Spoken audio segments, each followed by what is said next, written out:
Assalamualaikum teman-teman, kembali lagi di channel Keluarga Sakti. Hari ini Ute mau membuat pupuk organik cair dari limbah dapur teman-teman. Seperti kita ketahui, limbah dapur ini termasuk salah satu penyumbang sampah terbesar di TPA teman-teman. Yang jadi yang jadi ironi itu kita biasa membuang limbah yang organik, sampah organik, padahal kita di samping rumah kita tuh masih ada tanah gitu teman-teman. Kita padahal masih bisa menguburnya seperti itu atau membuat produk yang lebih berguna, seperti salah satunya pupuk organik cair yang akan kita buat. Nah, contohnya adalah ini teman-teman. Ini adalah kulit sampah organik, kulit pisang, sisa dari ini kemarin Ute habis buat pisang nugget dan smoothies itu, kemudian limbahnya tetap Ute kumpulin karena mau Ute buat pupuk organik cair.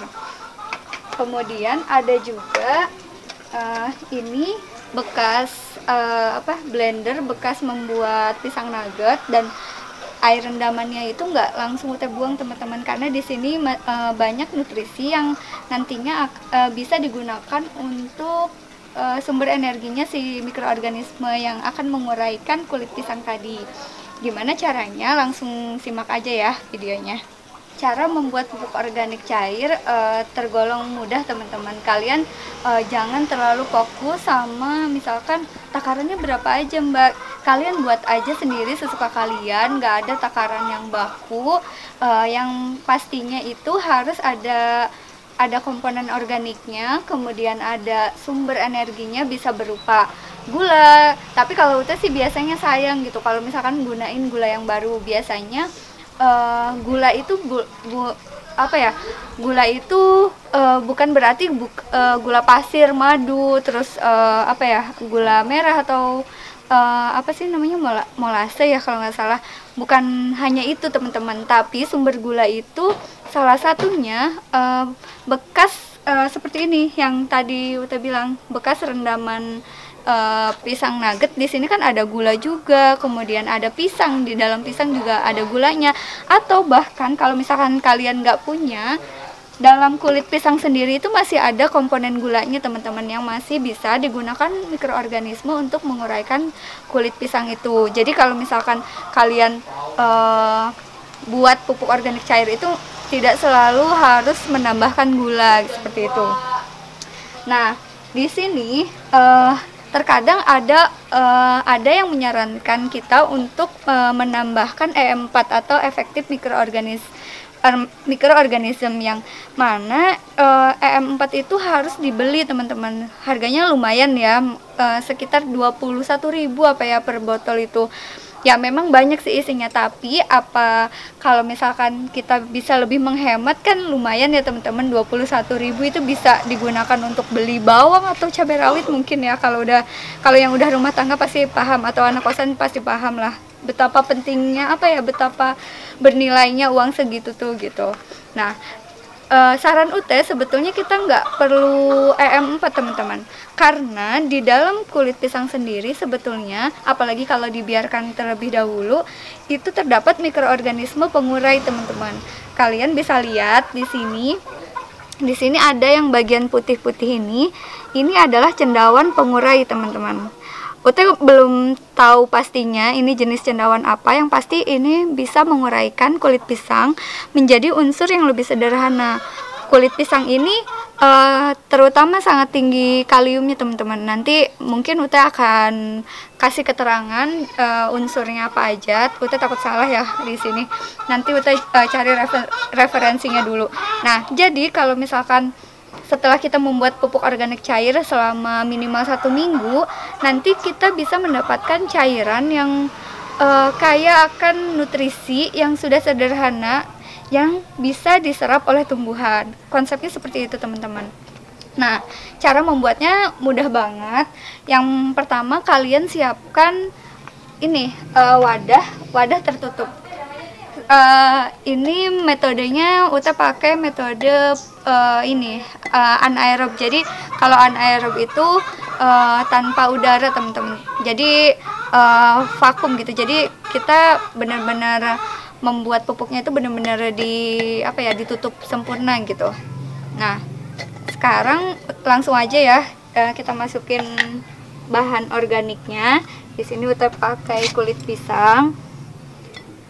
Ini akan lebih bagus lagi kalau misalkan kulit pisang ini dicacah teman-teman, lebih kecil.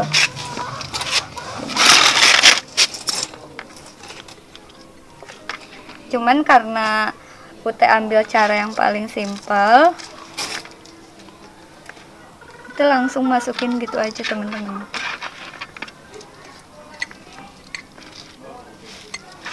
Selain air bekas rendaman ini, kalian bisa juga menggunakan air cucian beras.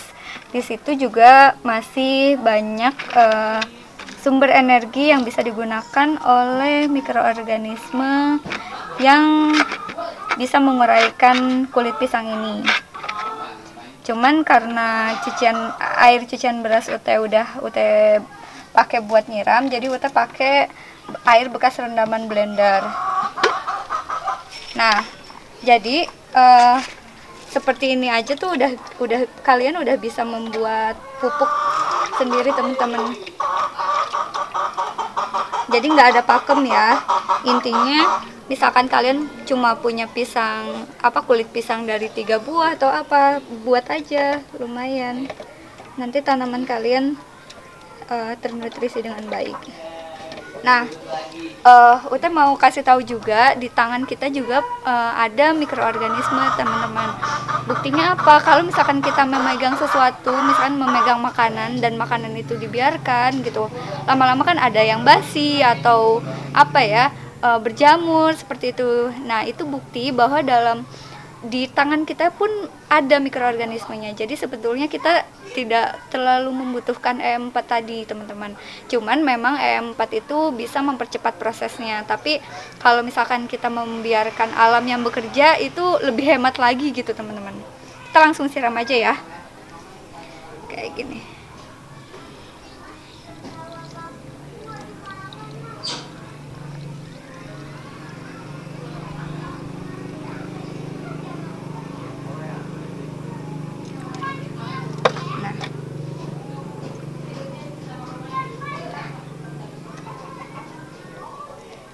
Kemudian kita tutup dan simpan selama minimal 7 hari teman-teman. Selama waktu 7 hari itu di sini mikroorganismenya itu berkembang biak dan menguraikan kulit pisang ini menjadi unsur yang lebih sederhana. Kenapa mereka harus menguraikan kulit pisang ini? Karena mereka juga perlu hidup teman-teman. Jadi untuk berkembang biak mereka perlu energi untuk energinya itu didapatkan dari sini, dari kulit pisang ini masih terkandung energi teman-teman. Nah, by produknya yaitu tadi si kulit pisang ini terpecah menjadi unsur-unsur yang lebih sederhana, misalkan jadi kalium, jadi nitrogen gitu, yang udah bisa diserap oleh tumbuhan seperti itu. Nah, kalau misalkan kalian menggunakan botol air minum dalam kemasan, kalian jangan lupa membukanya setiap hari ya teman-teman. Soalnya nanti akan terbentuk gas. Hasil sampingnya salah satunya CO2. Jadi setiap hari harus dibuka. Soalnya pengalaman Uta pernah membuka si botolnya itu, dan itu si tutupnya itu terpental saking saking gasnya itu banyak gitu. Tapi itu adalah salah satu bukti bahwa fermentasi kita itu berhasil teman-teman. Seperti itu. Ini dia pupuk organik cair yang akan kita fermentasi selama minimal 7 hari. Nantikan video berikutnya ya teman-teman. Nanti Ute akan update bagaimana perkembangannya, apakah ada perubahan warna, terus dan cara mengaplikasikannya teman-teman. Oh ya teman-teman, ini kondisi pupuk cair yang udah diamkan selama 10 hari, kurang lebih 10 hari ya teman-teman. kalian nanti bisa lihat perbedaannya nih. Ini airnya itu udah lebih jernih dibandingkan yang pas awal. Yang pas awal itu kan agak masih butek gitu. Nah, Utaya mau coba buka. Aduh, agak susah.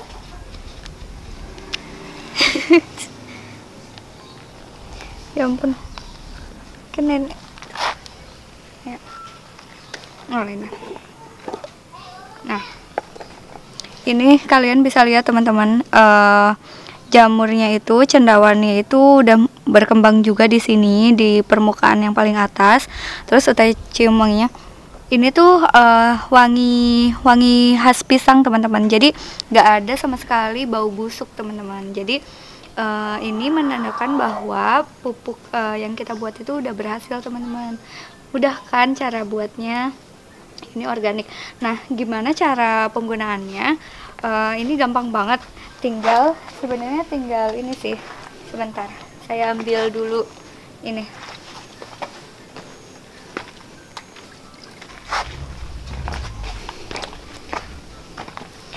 Jadi yang namanya pupuk cair organik itu sebenarnya nggak ada pakemnya harus ini ya, harus berapa takarannya atau gimana, karena memang kita juga nggak tahu konsentrasi dia berapa gitu kan. Ya udah kirologi aja teman-teman. Biasanya sih Ute buat ini satu gelas ini, kemudian Ute campurkan ke dalam ini sekitar 5 liter air teman-teman. Nah, aduk aja, terus kalian bisa langsung siramin ke tanaman kalian. Cuman berhubung di daerah Ute lagi musim hujan banget nih, jadi mungkin Ute nggak nyiram lagi kali ya, soalnya takut terlalu basah juga gitu. Jadi Ute cuma ngasih tahu perbandingannya aja gitu. Tapi sebenarnya nggak ada pakemnya sih untuk untuk perbandingan antara pupuk organik cair sama air yang akan kita pakai gitu. Kayak gitu aja sih teman-teman gitu. Jadi kalau buat pupuk cair tuh sebenarnya nggak usah dibuat ribet banget gitu. Ini karena air yang berkurang, Ute mau refill lagi teman-teman. Karena pasti di sini juga si kulit pisangnya juga belum bener-bener, belum semuanya terurai. Jadi ya udah, kita buat lagi aja gitu. Nah, nanti kalau misalkan kalian kayaknya mau punya stok kulit pisang baru, kalian bisa taruh ini di komposter atau di tumpukan sampah organik aja gitu. Nanti juga lama-lama dia jadi tanah dan akan jadi pupuk lagi. Seperti itu.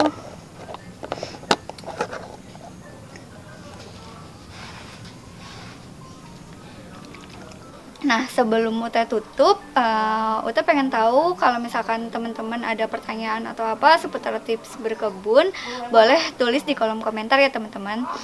Kayak akhirul kalam, semoga video ini bermanfaat. See you.